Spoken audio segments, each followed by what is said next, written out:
আজকে বিরিয়ানি রান্না হবে। আমরা তিনজন স্কুল মোড়ের দিক যাচ্ছি মাংস আনার জন্য। এখন একাই যাচ্ছিলাম, তার সঙ্গে লেজুর জুতো জুতো এখন তিনজন হয়ে গেছে। হ্যাঁ, স্কুলের এই মাঠটা সমান করা হচ্ছে, জল তুলে দিয়েছে চাষ করে। কয়েকদিনের মধ্যে স্কুল মাঠে একটা খেলা অনুষ্ঠিত হবে, ওই জন্য স্কুলের মাঠ সমান হচ্ছে। তুমি আর আমি সেই খেলায় দোকান দেবো, ওখানে রুটি ঘুগনি মাংস। আমার লজ্জা করে, আমার যেন বিরাটই লাগে।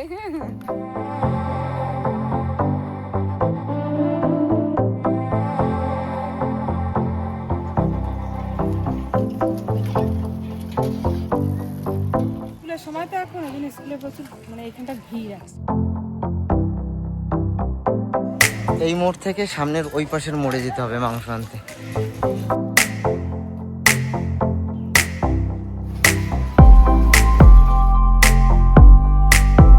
এই স্কুলের মোড়ে কিন্তু আমার একসময় দোকান ছিল। তুমি দেখেছিলে আমার দোকান স্কুলের মোড়ে? না।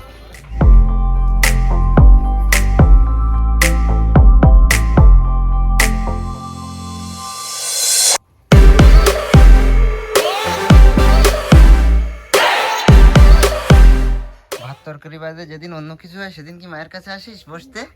বিরিয়ানি রান্নাতে যেমন অনেকটা সময়ও লাগে, ভীষণ ঝামেলা, আমার কাছে ঝামেলা মনে হয় বিশাল। আর সেরকম জিনিসপত্রও লাগে, বিভিন্ন মশলাপাতি। আমার অনেক জিনিস গুছিয়ে নেওয়া হয়ে গেছে, যেমন এখানে পেঁয়াজ কাটা হয়ে গেছে, এখানে আলু ছোলা হয়ে গেছে, ডিম ধুয়ে রেখেছি, এখানে আমার মিক্সারের মধ্যে মশলাও বাটা হয়ে গেছে, এর মধ্যে আদা আর রসুন আর কাঁচা লঙ্কা আছে। উনুনটা এবার ধরিয়ে নিয়ে আলু আর ডিম কটা সেদ্ধ করতে বসাই। রোজ দিনই রান্নার সময় আমি এক কথাই বলি, বেশি সময় লাগবে না, কিন্তু কোথার দিকে রান্না করতে বসলে সময় চলে যায় বুঝতেই পারি না। আজকে সময় লাগবে, আমি আগের দিয়ে বলে দিচ্ছি। কড়াই বসিয়ে দিয়েছি, এবার একটু জল দিয়ে ডিম আলু সেদ্ধ বসিয়ে দিই। এটা হচ্ছে স্পেশাল মানুষের জন্য, দেশি ডিম। দোকানের বিরিয়ানি গুলোয় এই আলুগুলো না ফুড কালার দিয়ে সেদ্ধ করে, ওই জন্য এরকম হলুদ হলুদ হয়। তা আমাদের কোনো প্রয়োজন নেই ফুড কালার দেওয়ার, দিয়ে সেদ্ধ করার, ওই জন্য এরকম খালি জলেই হোক, ভাজার সময় একটু হলুদ দিয়ে দেবো, হয়ে যাবে। বিশাল একটা জরুরি কাজ আজকে আমার মেয়ে করবে, অনেকক্ষণ দিয়ে আমার পিছনে ঘ্যান ঘ্যান করছে, সেটা হচ্ছে টক দই দেবো, ফেটাবে। বিশাল একটা বড় আমার কাজ করে দেবে। এখন ঢেলে দিই।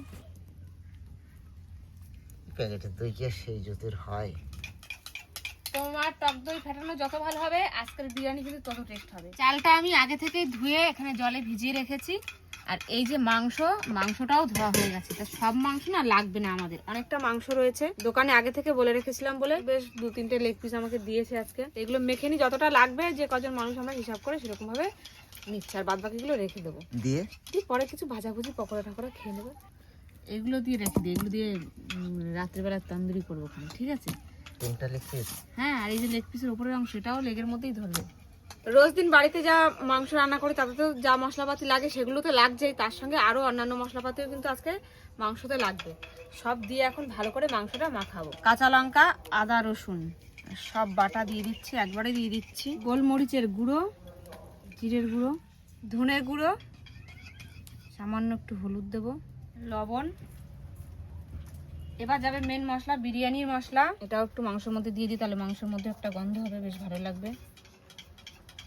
সঙ্গে দেব কেওড়া জল আর গোলাপ জল। আজকে মশলার ঢাকনা খুলতে খুলতে আর আটকাতে হয়ে গেল। আচ্ছা, গোলাপ জল কেওড়া জল। তোমার হলো টক দই ফেটানো? বাহ, হেভি ফেটাছিস তো, নাকে মুখে মাখিয়ে নিচ্ছিস নাকি ফেটাতে খানিকটা? ফেটানো টক দই।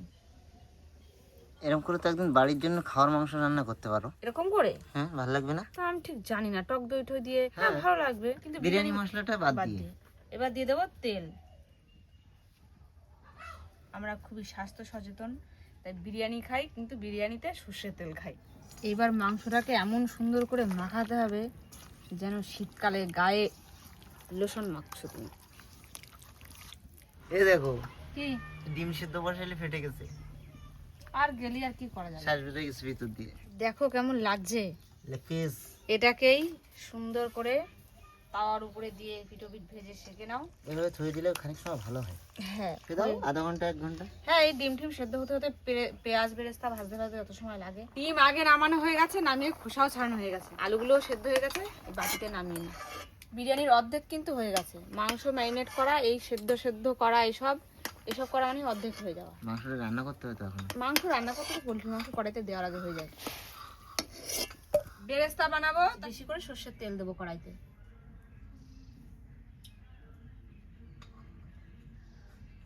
বেশি করে তো ডুবাই দিই। তো পেঁয়াজ বেরেস্তা করতে একটু বেশি তেল লাগবে, তুলে ঠিক রাখবো। আছে। একটাই তো বাড়ির ডিম দিয়েছিলাম, সেটাই দেখো সুস্থ সবল রয়েছে। আর যত পোল্ট্রি ডিম দিয়েছিলাম সব কটাই কিছু কিছু ডিসপুট বের হয়ে গেছে। তেল দিয়ে তো ধোয়া উড়ে গেছে, হয়ে গেছে না? তার মানে হয়ে গেছে মানে দেওয়ার সঙ্গে সঙ্গে হয়ে যাবে, না, বেশি হয়ে যায় কিনা। এইটুকু থাক, মাংস রান্নায় লাগবে। যার অল্প দিয়ে দিয়ে ভাজতে হবে। বেরেস্তা বানানো এমন এক ঝামেলা, পুরোপুরি লাল না হলে মুচমুচে হবে না, আবার সে নামাতে নামাতে পুরোপুরি একদম সে কালো হয়ে যাবে, আবার পড়ে যাবে, কালো হয়ে যাবে একদম। আস্তে আস্তে রং ধরছে, আর বেশি ই করা যাবে না না। হয়ে গেছে। তুমি কি করো, তাড়াতাড়ি করে তেলের থেকে বার করো।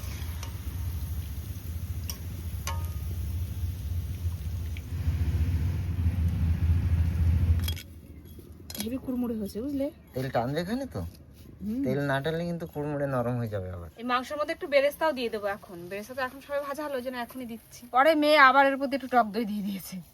বেরেস্তা তো এখন কুড়মুড়ে আছে, জানি না পরে কি হবে। তাহলে এখনই গুঁড়ো করে রেখে দাও। একটু দিয়ে দিই এই মাংসের উপর থেকে।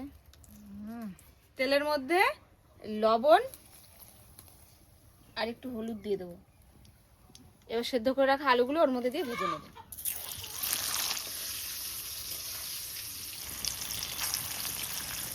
সিদ্ধ তো আলু পুরো না? হ্যাঁ, ওই দোকানের বিরিয়ানির যে আলু, ওই আলুর থেকে এই আলু আমার অনেক বেশি ভালো লাগে। কত সুন্দর সেদ্ধ করে লাল লাল করে ভাজা, একদম নুন হলুদ দিয়ে। দোকানে তো সময় আছে না। হ্যাঁ, ওইটাই তো মেন, যেটা সময় নেই আর অনেকটা জিনিস রেডি করতে হয় না। হয়ে গেল ভাজা কমপ্লিট। এবার একটু পেঁয়াজ কুচি রেখেছিলাম মাংস রান্না করার জন্য, দিয়ে দিই সেটা। আজকে কোনো ফোড়ন টোড়ন দেওয়ার ব্যাপার নেই।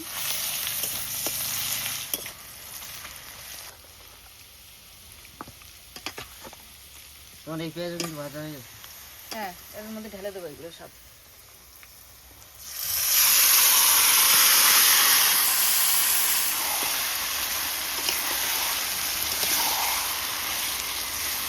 কড়াইতে পড়ার সঙ্গে সঙ্গে সুন্দর গন্ধ হয়ে দেবে। আমরা কিন্তু গুঁড়ো লঙ্কা এখন এতে ব্যবহার করিনি, এখন অল্প একটু দিয়ে দেবো। 10-12টা মতো কাঁচা লঙ্কা দিয়েছিলাম, এই 1 চামচ গুঁড়ো লঙ্কা দিলাম, আর তো গোলমরিচ দিয়েছি, আর দিতে হবে। এরপরে তো বিরিয়ানির মশলা দেবো, গরম মশলা দেবো, তার মধ্যে একটু একটু ঝাল ঝাল থাকবে, ওই জন্য আর ঝাল দিয়ে লাভ নেই। মাংসটা তো এক্সট্রা করে করে জল দেবো না, তা এই মাংসের গামলা ধোয়া জলই একটুখানি দিয়ে দিচ্ছি, এই জলে জলেই সেদ্ধ হয়ে যাবে। মাংসটা রান্নাও হয়ে যাবে আর সেদ্ধও হয়ে যাবে। হয়ে গেছে নাকি? আরে না, মাংস সেদ্ধ হয়নি, কি দারুণ যে লাগছে। হেভি। মনে হচ্ছে এটা দিয়ে রুটি টুটি দিয়ে পরোটা দিয়ে নিয়ে বসে পড়ি। বসে পড়ো। সোনার দামে দাম। হাত সরাও দেখি, এই প্যাকেট সরাও দেখি এ কিরকম কোয়ালিটি হবে, কোনো পিওর গ্যারান্টি না নেই। একদম। দাও দেখি কি হচ্ছে। একদম ভালো না মনে হয়। এক্ষুনি না, একটু পরে বেরোবে কালার। কিন্তু কিছু কিছু আমি আগে দিয়েছি, হ্যাঁ। দেওয়ার সাথে সাথে হালকা হালকা হলুদ হলুদ কালার বার হয়, ঠিক আছে? এটা তো বার হলো না, তো যাই হোক, গুলে রেডি করে রাখি। কেওড়া জল, গোলাপ জল, এই কালার বেরোবে মনে হচ্ছে। ব্যাঙের মাথা বেরোবে। কেশর কি না, তার ঠিক আছে। মিঠা আতর 1 ফোঁটা, 2 ফোঁটা, 3 3 ফোঁটা, 4 4 ফোঁটা। 5। মাংস দেখেই তো ভাত দেখে ইচ্ছে করছে আমার। হ্যাঁ, বুঝতে পারো, এই একটা সেন্ট বের হচ্ছে মাংস। কিন্তু বাড়ি যেদিন ভাববা যে এরকম করে রান্না করবো মাংস, হবে না। অল্প আছে, বেশ সুন্দর করে মাংসটা কিন্তু রান্না করে নিয়েছি, একদম পারফেক্ট সেদ্ধ হয়ে গেছে মাংস। এবার নামিয়ে এটা ঢেকে রাখার ব্যবস্থা করি এখানে, ব্যাস। আর এদিকে ভাতটা আমি তুলে দিই। ভাত করে তো খালি জল। জলটা গরম হোক, তারপরে তো ভাতটা হবে। ভাতের জন্য জল গরম বসিয়ে দিয়েছিলাম, জলটা অনেকটা গরম হয়ে গেছে। ওর মধ্যে এবার মশলাপাতি দিতে হবে। এখানে আমার হাতে একটা বড় এলাচ আছে, এখানে এটা যেন কি বলে, জয়িত্রী না, হ্যাঁ জয়িত্রী, এটা দারচিনি আর তেজপাতা। এই কটা জলের মধ্যে দিয়ে দিচ্ছি। আর একটু যেগুলো ছোট মশলা, সেগুলো নেটের মধ্যে বেঁধে দিতে হবে। জলের মধ্যে তো যা দিলাম দিলাম, এবারে এই নেটের মধ্যে সাজিরা, এখানে লবঙ্গ আর এই ছোট এলাচ এই দিয়ে দিচ্ছি, আর সঙ্গে আবার একটা ওই জয়িত্রী দিয়েছি। এগুলো কিন্তু শুধুমাত্র আমার জন্য। এই মশলা ভাতের মধ্যে ছড়িয়ে গেলে আমার একটু অসুবিধা হয়। তরকারিতে আমরা জিরে ফোড়ন দিই, তো সেই জিরেগুলোকেও খুঁটে খুঁটে বেছে বেছে তারপরে খাবে। ওর পাতে মোটামুটি যতগুলো জিরে পড়বে, থালার কানায় আপনাকে ফেরত দিয়ে দেবে আবার। এইভাবে দিলে আর সমস্ত ভাতের মধ্যে ছড়িয়ে পড়বে না, ফ্লেভারটা মিশে যাবে, তারপরে তুলে বাইরে বের করে নিলে হয়ে যাবে। টোপলাও দিয়ে দিলাম এর মধ্যে, ভিজিয়ে রাখা চালগুলো দিয়ে দিচ্ছি। জলে একটা বেশ আওয়াজ উঠে গেছে। ঠান্ডা হয়ে গেল ভাত। ভাতের মধ্যে পরিমাণ মতো লবণও দিয়ে দিচ্ছি। বিরাট পরিমাণ। হ্যাঁ, তা এতটা জল কি করবি? জমায় খাবে। চান করেছিস, মাথা করিস নি কেন, চিরুনি দিস নি কেন? যা চান করে সোজাই ঘরে চলে এসেছে আজকে। ভাতটা আর একটু বাকি আছে হতে, ততক্ষণ আমি হাড়ির গায়ে একটু ঘি ঠিগুলো মাখিয়ে নিই সুন্দর করে। খুব বেশি তলায় দিতে হয় না, কারণ ওপরে যা দেবো সে তো গলে সব তলাতেই আসবে। এই গাটায় মাখিয়ে নেবো ভালো করে।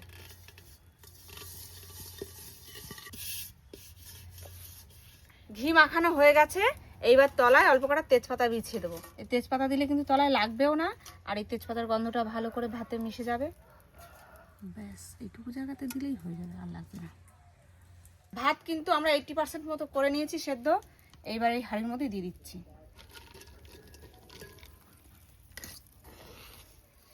তুমি তো জলের মধ্যে দিয়ে তুলে ওইভাবে দিচ্ছ, ওতে যে হালকা পরিমাণে জল থাকছে তাতে বেশি সিদ্ধ হয়ে যাবে না তো ভাত পরে আবার? আশা করা যায় না। এই যে দিয়ে দিলাম, এইবার উপর দিয়ে দেবো আমি। আমার এটুকু দরকার ছিল ফার্স্টে, ঠিক আছে? সুগন্ধি ভাতের ফ্যান, রেখে দাও। ভাতের ফ্যান যে দারুণ গন্ধ বেরোচ্ছে। আমাদের সঙ্গে কিন্তু ভরপুর স্ক্যাম হয়ে গেছে। কেশর কিনে নিয়ে এসছে, জানার পরে কেশর বাটা হয়ে গেছে, তাও এক ফোঁটাও রং বের হয়নি। এখানে আঙুলে করে নিয়ে যখন ঘষছি তখন হালকা হালকা রং দেখা যাচ্ছে, কিন্তু দুধের মধ্যে মিশলে একটু হয়নি। আর বলছে কি ঘাস কুটোর মধ্যে কি রং মাখাই দিল? তার রং মাখানো থাকলে তো রং বেরোবে। আমার মনে হচ্ছে এগুলো সেরকম একটা ভালো না। এ দেয়া না দেওয়ার সমানে কি হয়েছে, কোনো কাজে লাগবে এ দিলি? মানে রং হবে না, ঠিক আছে? হ্যাঁ, আর এর ভিতরে ওই তুমি যে আতর ফাতর দিছো ওইসব ওইগুলো কাজে বেকার হয়ে গেল। কিন্তু আজকে বেরেস্তাটা খুব সুন্দর হয়েছে, এই দেখুন এখনো পর্যন্ত কি সুন্দর ঝরঝরে। একটু একটু করে মশলা প্রত্যেক লেয়ারে লেয়ারে হালকা হালকা দেবো। এবার মাংস সাজিয়ে দেবো ফার্স্টে। অরিত্রী সরকারের তা চলে গেল, অরিত্রী সরকারের বাবার তা চলে গেল।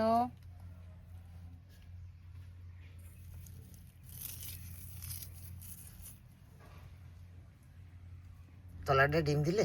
না, ডিম সব ওপরে দিচ্ছি। দাও। যেটা মশলা মাখিয়ে গেছে সেটা তুই খাবি? হাঁড়িতে ধরবে না তো? হ্যাঁ, কানা ফাঁকা রয়েছে না এখনো, ঢাকা দিচ্ছি দেখো। এবার একদম হাঁড়ি সিল হবে। এই যে উপর থেকে একটু বেরেস্তা দিয়ে দিই। একটু ঢাকনাটা দিলে মনে হচ্ছে চাপ পড়বে এখানে ভাতে। এ ঠেসে দিলে চলে যাবে তলায়। এবার দিয়ে দিচ্ছি স্ক্যাম কেশর, তাই তো? দুধ আর দেবো ঘি। ঝোলটা উপরে দিয়ে হাঁড়ির লুকটা খারাপ হয়ে গেল।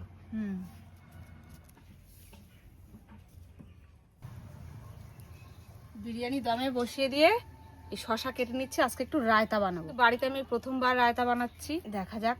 আগে বানিয়েছি, মানে খাওয়া বাড়িতে যায় নাকি ফেলে দিতে হয়? না, কেন ফেলে দিতে হবে কেন? প্রথমবার বানাচ্ছ? প্রথমবার বাড়িতে বানাচ্ছি আমি, তাই আচ্ছা, বললাম। বাড়িতে বানাচ্ছ। আগে কি রেস্টুরেন্টে বানাতে নাকি? হ্যাঁ, আমার বাবার একটা রেস্টুরেন্ট আছে তো, জানো না? রায়তা বানানোর জন্য তো টক দই ভালো করে ফেটিয়ে নিতে হয়, তাই এই গামলায় করে ফেটাইনি। আর একজন আমার পাশে অধীর আগ্রহে বসে রয়েছে কিভাবে রায়তা হয় তাই দেখার জন্য বসেছে। আমার রায়তা কিভাবে রান্না করবে? রাতে রান্না করা লাগে না, রাতে বানাতে হয়। শসা কুচি, ধনে পাতা, পেঁয়াজ কুচি, কাঁচা লঙ্কা কুচি এলাম ঢালি। দাও। কি আছে কপালে থাকে, ধনে পাতা করে একটু থেতো করে নিলে রয়ে গেছে সব গামলায়, হাত দেখে কেন। রায়তার মধ্যে এবার বিট নুন দেবো, গোলমরিচের গুঁড়ো, ভাজা জিরের গুঁড়ো, চাট মশলা দেবো একটু। সব একই রকম হয়ে গেছে, মশলা একই রকম, শুধু মেশাও আর কিছু না। হেভি একটু সেন্ট। চিনি দিতে হবে, হালকা সামান্য একটু চিনি দেবো। আরে গন্ধে মুখে জল চলে এসেছে আমার। হেভি গন্ধ লাগছে না? কথা বলছি তা সত্যি গালের মধ্যে জল ভরে গেছে। যেই লবণ আমরা সবসময় খাই সেটা একটু না দিলে এর যে মেন নুন নুন ভাব সেটা আসবে না। খুব সুন্দর টেস্ট হয়েছে। এক চামচ মুখে দিয়ে দেখলাম জলটাকে থামানোর জন্য মুখে।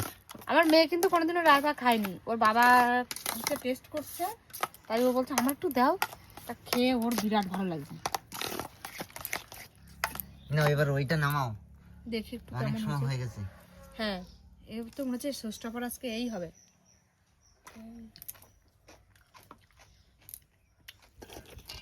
এখন তো মোটামুটি ঠিক হয়ে গেছে রং, তাই না? হ্যাঁ বাবা, ভীষণ গরম। আর একটু ভাত দাও রে, ব্যাস সুন্দর। নাও, আমারও কি লেগ পিস? বাহ, সাবাস। রায়তা দেওয়া আমার এদিক থেকে খাওয়া দাওয়া শুরু হয়ে গেছে, কিন্তু হেভি টেস্ট হয়েছে। আলু টালুগুলো একদম সুন্দর সেদ্ধ করাই তো, কোনো চাপ নেই, অল্প থাক। হ্যাঁ, ভালো যা কি ওরা নি 7:30 নেই কেন? রান্না এখন কই মাছ খাচ্ছে। কই মাছের ডিমটা আমার দিও তো।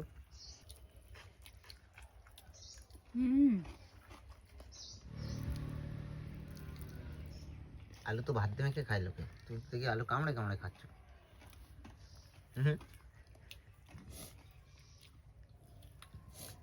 বিরিয়ানিটা ঠান্ডা হলে যা মস্তি করে খাওয়া যেত না, ঠান্ডাই হচ্ছে না, আবার এদিকে দেরিও সহ্য হচ্ছে না। দাও দেখি অল্প করে কটা, ব্যাস ওকে। আমরা বাড়িতে বিরিয়ানি বানালে সচরাচর অত ডিম দিই না, কেননা মাংস, তারপরে এতটা মানে ভাত, তারপরে তার সঙ্গে আলু এসব থাকে তো, খেয়ে খেয়ে পেট ভরে যাওয়ার জন্য ডিমটা আর খেতে ইচ্ছা করে না। তা আজকে কি মনে হলো দিলাম। আমি আজকে এরকম খাওয়া খেয়েছি বুঝলে, কষ্ট হচ্ছে, অস্বস্তি লাগছে, পরিমাণটা একটু বেশি হয়ে গেছে। এই মতো অবস্থায় থালা রেখে আমি শেষ করলাম। মেয়ের থালাই আর অন্তিকার থালাই, আমার লেগ পিসের আড্ডা। দেখুন বন্ধুরা, লেগ পিস ছুলামো না খেলামো না কিচ্ছু না, আমার পাতে দুখানা লেগ পিস হয়ে গেল। এইসব রান্না যখনই করি আমি কিন্তু একটা কথা বলি বন্ধুরা, যে এইসব রান্না তো আমরা রোজ রোজ করি না, স্বাদ বদলের জন্য মাঝে মধ্যে খাওয়ার ঠিক আছে, কিন্তু সারাদিন কাজ বাজ করে কষ্ট করে দিন শেষে যখন রান্না বান্না হওয়ার পরে ভাত খাই দুটো তরকারি দিয়ে, সেই শান্তি কিন্তু আলাদা। আর এই খেয়ে যেন পেটের মধ্যে এখন মানে হয় না, শরীর রাইডাই করছে, সেরকম একটা ব্যাপার। কিন্তু স্বাদ বদলের জন্য মাঝে মধ্যে খাওয়াটা ঠিক আছে। আর সত্যি কথা বলতে বিরিয়ানিটা কিন্তু খুব সুন্দর হয়েছে খেতে, একদম বাড়িতে বানানো তো, হালকা রিচ না খুব বেশি একটা, নালে কি আমি পেটের টান টান করে খাই। দারুণ হয়েছে খেতে। আর তার সঙ্গে রায়তা কি বলবো, দারুণ দারুণ হয়েছে রায়তাটাও, আমার এত ভালো লাগছে, আমি পরে আবার একটু নিয়েছি। যাই হোক, আজকের ভিডিওটা আমরা এখানে শেষ করছি। কেমন লাগলো আপনাদের অবশ্যই কিন্তু জানাবেন আমাদেরকে কমেন্ট করে। আর হ্যাঁ, ওই কেশরের ব্যাপারটাও আপনারা যদি কেউ জেনে থাকেন আমাদেরকে একটু কমেন্ট করে জানাবেন, আমরা তো জানতাম না, বাজারে গেছি গিয়ে বলেছি যেরকমটা দিয়েছে সেরকম এনেছি। স্ক্যাম কেশর, ওই নতুন নাম দিয়ে দিয়েছে। তো দেখা হচ্ছে আবারও খুব তাড়াতাড়ি একটা নতুন ভিডিওর সঙ্গে, তত সময়ের জন্য সবাইকে টাটা, সবাই ভালো থাকবেন, সুস্থ থাকবেন।